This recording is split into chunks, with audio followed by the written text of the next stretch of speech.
31 अक्टूबर 1984 सुबह का वक्त था। प्रधानमंत्री इंदिरा गांधी अपने निवास से निकलकर पास ही मौजूद एक दूसरे बंगले की ओर जा रही थी।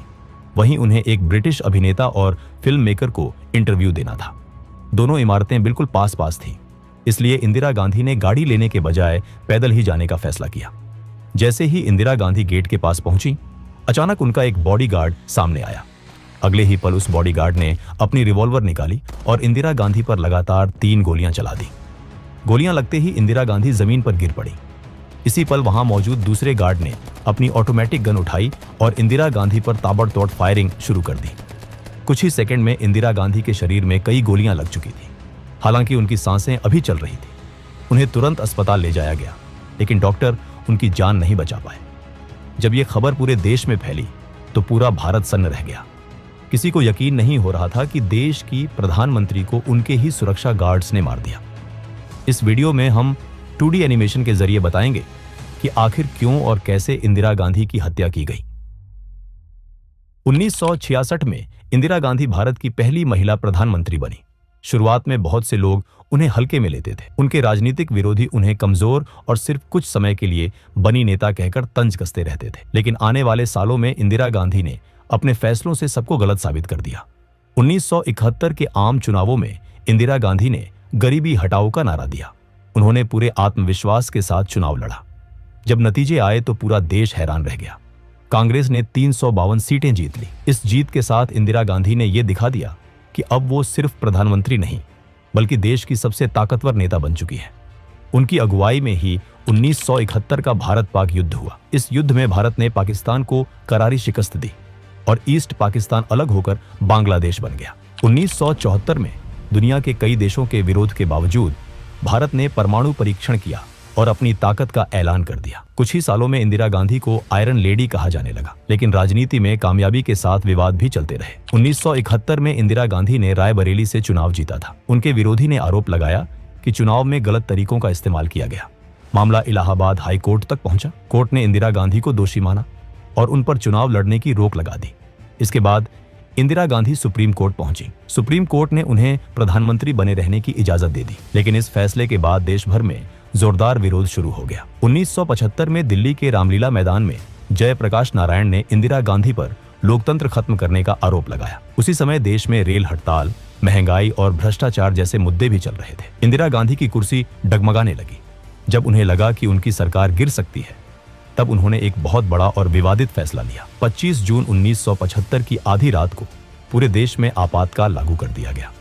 लोगों के अधिकार छीन लिए गए, प्रेस पर पाबंदी लग गई और लोकतंत्र लगभग थम सा गया। करीब 2 साल तक देश आपातकाल के साए में रहा। 1977 में जब चुनाव हुए तो जनता ने अपना गुस्सा वोट के जरिए दिखा दिया। इंदिरा गांधी को करारी हार का सामना करना पड़ा। पंजाब में भी कांग्रेस हार गई और अकाली दल ने प्रकाश सिंह बादल की अगुवाई में जीत हासिल कर ली। लेकिन इंदिरा गांधी इतनी आसानी से हार मानने वालों में से नहीं थी।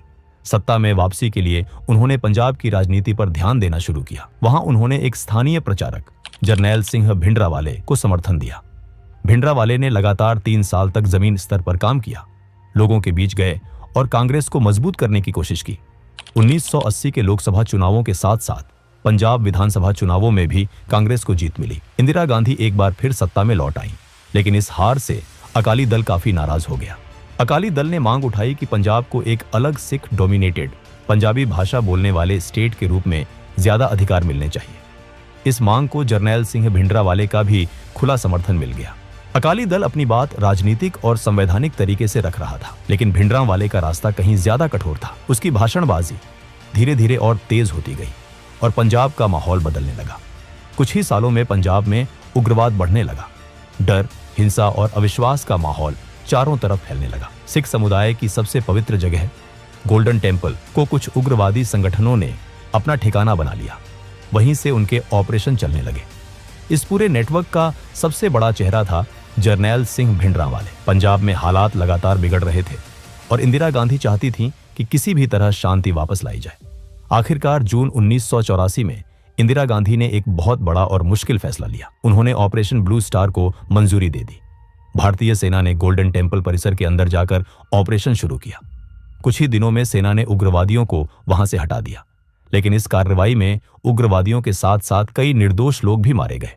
गोल्डन टेम्पल का एक अहम हिस्सा अकाल तख्त बुरी तरह क्षतिग्रस्त हो गया। सरकार के लिए ये एक सुरक्षा अभियान था, लेकिन सिख समुदाय के लिए ये उनके धर्म और आस्था पर सीधा हमला था। इस घटना के बाद पूरे सिख समाज में इंदिरा गांधी के प्रति गहरा गुस्सा पैदा हो गया। इंदिरा गांधी को भी इस नाराजगी का एहसास था। उन्होंने सिख समुदाय का गुस्सा कम करने की कोशिश की। वो सिख समाज के बड़े नेताओं से मिली, सार्वजनिक बयान दिए और साफ कहा कि वो सिखों के खिलाफ नहीं है। लेकिन उनके ये प्रयास लोगों का गुस्सा शांत नहीं कर पाए। धीरे धीरे उन्हें जान से मारने की धमकियां मिलने लगी।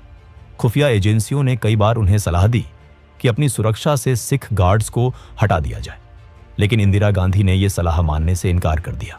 उनका मानना था कि ऐसा करने से सिख समुदाय में गलत संदेश जाएगा और नफरत और बढ़ेगी। साथ ही उन्हें अपने सिख गार्ड्स पर पूरा भरोसा था। इन्हीं गार्ड्स में से एक था बेअंत सिंह, जो पिछले 10 सालों से इंदिरा गांधी की सुरक्षा में तैनात था। लेकिन ऑपरेशन ब्लू स्टार ने बेअंत सिंह को अंदर से तोड़ दिया था। वो अक्सर अपने अंकल कहर सिंह के साथ गुरुद्वारे जाने लगा। एक दिन कथा सुनते समय बेअंत बहुत भावुक हो गया और जोर जोर से रोने लगा। तब कहर सिंह ने उससे कहा, रो क्यों रहा है, बदला ले। यहीं से बेअंत सिंह के मन में ऑपरेशन ब्लू स्टार का बदला लेने का विचार पक्का हो गया। धीरे धीरे उसके दिमाग में इंदिरा गांधी को मारने की एक खौफनाक योजना बनने लगी।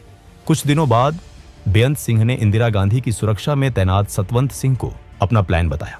ऑपरेशन ब्लू स्टार के बाद सतवंत सिंह के मन में भी इंदिरा गांधी के लिए गुस्सा और नफरत भर चुकी थी। उसके दिल में भी बदले की आग जल रही थी। इसलिए बिना ज्यादा सोचे सतवंत सिंह भी बेअंत सिंह के साथ इस साजिश में शामिल हो गया। एक दिन सतवंत सिंह प्रधानमंत्री आवास में अपनी ड्यूटी पर था। तभी उसकी नजर वहां एक बाज पर पड़ी, जो परिसर के अंदर एक पेड़ पर बैठा हुआ था। सतवंत ने तुरंत बेअंत सिंह को बुलाया और उसे वो बाज दिखाया। सिख धर्म में बाज को बहुत खास माना जाता है। सिखों के 10वें गुरु गुरु गोबिंद सिंह जी से बाज का गहरा संबंध माना जाता है। इसी वजह से सिख समुदाय में बाज को शुभ संकेत समझा जाता है। दोनों ने इस घटना को एक इशारा माना। उन्हें लगा जैसे गुरु की तरफ से कोई संदेश आया हो। उस पल के बाद दोनों ने यह तय कर लिया कि अब और इंतजार नहीं करना है और गुरु के आदेश का पालन करते हुए उन्हें जल्द से जल्द कदम उठाना होगा। अक्टूबर आते आते पूरा प्लान लगभग तैयार हो चुका था। इसके बाद बेअंत सिंह और सतवंत सिंह ने कहर सिंह से मुलाकात की। तीनों के बीच विस्तार से बातचीत हुई और इंदिरा गांधी की हत्या के लिए 31 अक्टूबर 1984 की तारीख तय कर दी गई। बेअंत सिंह और सतवंत सिंह ने 31 अक्टूबर के लिए अपनी ड्यूटी सेंट्री बूथ के पास लगवा ली। इसी जगह के पास एक बाथरूम भी था। सतवंत सिंह ने पेट खराब होने का बहाना बनाया और हेड कांस्टेबल किशन लाल से अपनी ड्यूटी बदल ली। बेअंत सिंह ने भी अपनी सुबह की ड्यूटी के लिए जय नारायण से शिफ्ट बदल ली। 31 अक्टूबर को इंदिरा गांधी का एक ब्रिटिश अभिनेता और निर्देशक पीटर यूस्टिनोव के साथ इंटरव्यू तय था। वो इंदिरा गांधी पर एक डॉक्यूमेंट्री फिल्म बना रहे थे। ये इंटरव्यू इंदिरा गांधी के ऑफिस के पास ही एक बंगले में होना था, जो बस कुछ कदमों की दूरी पर था। इसी वजह से इंदिरा गांधी ने फैसला किया कि वो पैदल ही वहां तक जाएंगे। सुबह के 9 बज चुके थे।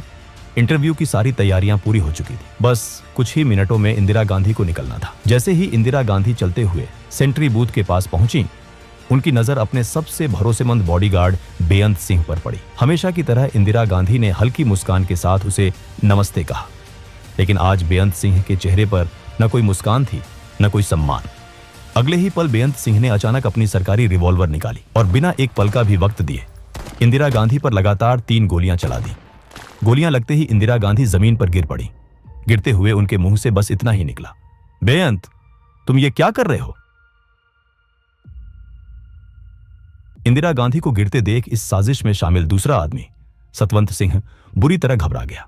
यह देखकर बेअंत सिंह उस पर चिल्लाया, देख क्या रहा है, गोली चला। और फिर सतवंत सिंह ने अपनी ऑटोमेटिक कार्बाइन उठाई और जमीन पर पड़ी इंदिरा गांधी पर अंधाधुंध फायरिंग शुरू कर दी। गोलियों की आवाज सुनते ही आसपास तैनात सुरक्षा गार्ड और आईटीबीपी के जवान दौड़ते हुए वहां पहुंच गए। बेअंत सिंह और सतवंत सिंह को चारों तरफ से घेर लिया गया। जवाबी फायरिंग हुई। इस फायरिंग में बेअंत सिंह वहीं ढेर हो गया, जबकि सतवंत सिंह गंभीर रूप से घायल हुआ और उसे जिंदा पकड़ लिया गया। उधर इतनी ज्यादा गोलियां लगने के बाद भी इंदिरा गांधी की सांसें अभी चल रही थी। वो जिंदा थी। आर के धवन और सुरक्षा कर्मचारी दिनेश भट्ट ने तुरंत उन्हें उठाया और एक एम्बेसडर कार की पिछली सीट पर लिटा दिया। बिना एक पल गवाए गाड़ी सीधे एम्स की तरफ दौड़ पड़ी। सुबह लगभग 9:30 बजे इंदिरा गांधी को एम्स पहुंचाया गया। देश के सबसे बेहतरीन डॉक्टर उनके इलाज में जुट गए। ऑपरेशन थिएटर के बाहर सोनिया गांधी का रो रो कर बुरा हाल था। राजीव गांधी उस वक्त पश्चिम बंगाल के कांटी में चुनाव प्रचार के लिए गए हुए थे। तब तक कई वरिष्ठ कांग्रेस नेता भी एम्स पहुंच चुके थे। उनके चेहरों पर सिर्फ दुख नहीं बल्कि डर भी साफ दिख रहा था। डर इस बात का कि अगर इंदिरा गांधी नहीं बची तो देश एक बार फिर आग में जल सकता है। लगातार कई घंटों तक डॉक्टरों ने ऑपरेशन थिएटर में इंदिरा गांधी की जान बचाने की हर मुमकिन कोशिश की, लेकिन जख्म बहुत गहरे थे और खून जरूरत से ज्यादा बह चुका था। आखिरकार दोपहर लगभग 2 बजे डॉक्टरों ने इंदिरा गांधी को मृत घोषित कर दिया। लेकिन सरकार के लिए यह सिर्फ एक मौत की खबर नहीं थी, ये एक ऐसी खबर थी जो पूरे देश को आग में झोंक सकती थी। इसी डर की वजह से शाम तक इंदिरा गांधी की मौत की आधिकारिक जानकारी मीडिया से छुपा कर रखी गई। राजीव गांधी को तुरंत संदेश भेजा गया और कुछ ही घंटों में वो दिल्ली पहुंच गए। इसके बाद कांग्रेस के शीर्ष नेताओं के बीच एक गंभीर चर्चा शुरू हुई। सवाल सिर्फ एक था, देश का अगला प्रधानमंत्री कौन होगा। लगभग सभी की राय एक जैसी थी कि राजीव गांधी को ही ये जिम्मेदारी संभालनी चाहिए। लेकिन राजीव गांधी की पत्नी सोनिया गांधी इस फैसले के खिलाफ थी। सोनिया को डर था कि अगर राजीव प्रधानमंत्री बने तो कहीं उनकी जान को भी खतरा ना हो। काफी देर तक बातचीत और मंथन चलता रहा, लेकिन आखिरकार यह तय हो गया कि राजीव गांधी ही देश के नए प्रधानमंत्री होंगे। उधर जैसे ही इंदिरा गांधी को गोली लगने की खबर फैली, एम्स के बाहर लोगों की भारी भीड़ जमा हो गई। सभी को अब भी उम्मीद थी कि शायद इंदिरा गांधी बच जाए। लोग प्रधानमंत्री की हालत जानने के लिए बेचैन थे। हालात तब और बिगड़ गए जब धीरे धीरे लोगों तक ये बात पहुंची कि इंदिरा गांधी को बचाया नहीं जा सका और उनकी हत्या उनके ही 2 सिख गार्ड्स ने की है। धीरे धीरे सिख विरोधी नारे लगने लगे। स्थिति इतनी खराब हो गई कि विदेश दौरे से लौटकर सीधे एम्स पहुंच रहे राष्ट्रपति ज्ञानी जैल सिंह की गाड़ी पर भी पत्थरबाजी शुरू हो गई, सिर्फ इसलिए क्योंकि वो भी सिख थे। अस्पताल के पास से गुजर रही बसों को रोका जाने लगा। सिखों को बसों से खींचकर बाहर निकाला गया और उनके साथ मारपीट शुरू कर दी गई। शाम 6 बजे ऑल इंडिया रेडियो और रात 8 बजे दूरदर्शन पर जब इंदिरा गांधी की मौत की खबर आधिकारिक तौर पर प्रसारित की गई, तब तक ये खबर पूरे देश में फैल चुकी थी। जैसे जैसे खबर का दायरा बढ़ता गया, वैसे वैसे दंगों का दायरा भी फैलता चला गया। पूरे देश में अफरा तफरी मच गई। 31 अक्टूबर की रात ही राष्ट्रपति ने राजीव गांधी को प्रधानमंत्री पद की शपथ दिला दी। लेकिन सबसे भयावह मंजर दिल्ली का था। यहां दंगे अपने चरम पर पहुंच चुके थे। जगह जगह हिंसा हो रही थी। लोग डर के मारे अपने घरों में बंद हो गए थे। ऐसा लग रहा था जैसे पूरे देश में कर्फ्यू लग गया हो। एक तरफ पुलिस सतवंत सिंह से पूछताछ कर रही थी, तो दूसरी तरफ इंदिरा गांधी की हत्या की साजिश में शामिल बाकी लोगों की तलाश भी जारी थी। 3 दिनों की लगातार मेहनत के बाद पुलिस ने कहर सिंह को गिरफ्तार कर दिया। मामला सेशंस कोर्ट में चला। कोर्ट ने सतवंत सिंह और कहर सिंह को फांसी की सजा सुनाई। लेकिन इस पूरे दौर का सबसे बड़ा और सबसे कड़वा सच ये था कि इंदिरा गांधी की हत्या के बाद भड़के सिख विरोधी दंगों में हजारों बेगुनाह सिख अपनी जान गंवा चुके थे। दोस्तों, अगर वीडियो आपको पसंद आया हो तो वीडियो को एक लाइक और कमेंट जरूर करें और चैनल को सब्सक्राइब करना न भूलें। हम ऐसे ही सच्ची और अहम कहानियां आपके लिए लाते रहेंगे।